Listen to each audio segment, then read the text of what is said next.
तर आज डॉक्टर बाबासाहेब आंबेडकर यांची जयंती, त्यानिमित्तानं आम्ही तुम्हाला सांगणार आहोत त्यांच्या पहिल्या पुतळ्याची गोष्ट।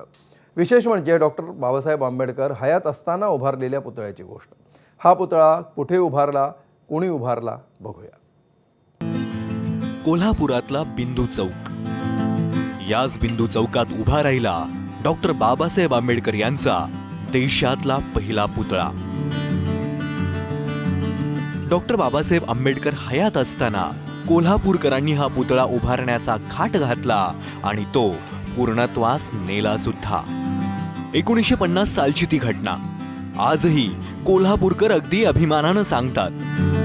खरं म्हणजे बाबासाहेबांची सुरुवात असू दे किंवा त्यांच्या राजकीय कारकिर्दीची एकूण ज्याला श्री गणेशा म्हणतोय तो माणगावमधनं शाहू महाराजांच्या हस्तस्पर्शानं झाला। त्यामुळं बाबासाहेबांच्या एकूण सगळ्या म्हणजे बुद्धिमत्तेवर म्हणा, त्यांच्या कार्यकर्तृत्वाचा डंका किंवा त्याची माहिती ही कोल्हापूरमध्ये पसरतच होती। आणि माधवराव खंडेराव बागल हे जे काय होते ते बाबासाहेबांचे अतिशय निस्सीम भक्त, त्यांच्या अतिशय कार्यावर श्रद्धा असणारा माणूस तो।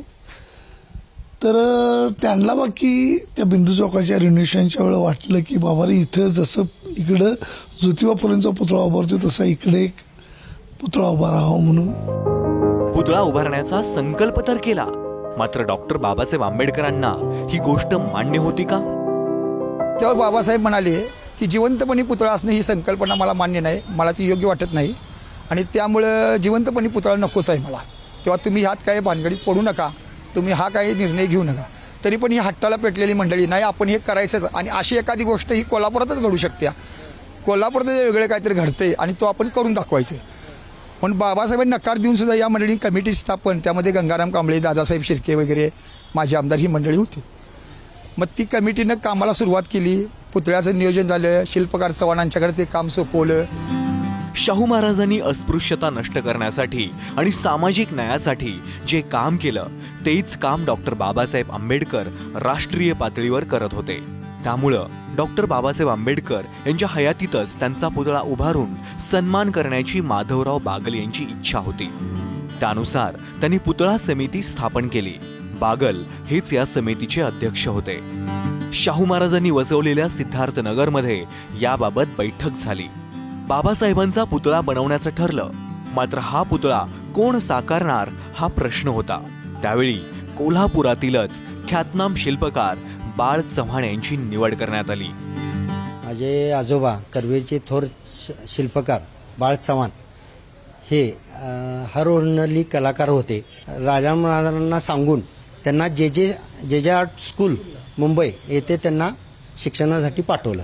तिकडून आल्यानंतर इथं माधवराव बागल यांच्या शिष्टमंडळांच्या किंवा यांच्या सांगण्यावरून की भारतात आपला पहिला डॉक्टर बाबासाहेब आंबेडकरांचा पुतळा करायचा असं काही वरिष्ठ मंडळींचा निर्णय झाला। ऐतिहासिक बिंदू चौकामध्ये डॉक्टर बाबासाहेब आंबेडकरांचा त्यांच्या हयातीतला हा पहिला पुतळा बाळ चव्हाण यांनी तयार केला। देशात महात्मा गांधी आणि डॉक्टर बाबासाहेब आंबेडकर यांच्या पुतळ्यांची संख्या सर्वाधिक आहे, मात्र कोल्हापुरात उभारलेल्या या पुतळ्याची डॉक्टर बाबासाहेब आंबेडकर यांचा देशातील पहिला पुतळा म्हणून इतिहासात नोंद झाली आहे। भारतरत्न डॉक्टर बाबासाहेब आंबेडकरांचा हा पुतळा आहे तो देशातील सगळ्यात पहिला पुतळा आहे, जो पुतळा डॉक्टर बाबासाहेब आंबेडकर हयात असताना कोल्हापूरकरांनी उभा केलेला आहे। विशेष म्हणजे डॉक्टर बाबासाहेब आंबेडकरांचा हा पुतळा उभा करण्यामध्ये विरोध होता, मात्र तरी देखील कोल्हापूरकरांचं इतकं प्रेम होतं की बाबासाहेबांचा विरोध जुगारून हा पुतळा उभा केला आणि सर्वसामान्य कोल्हापूरकरांच्या हस्ते या पुतळ्याचं उद्घाटन झालं। विजय केसरकर, एबीपी माझा, कोल्हापूर।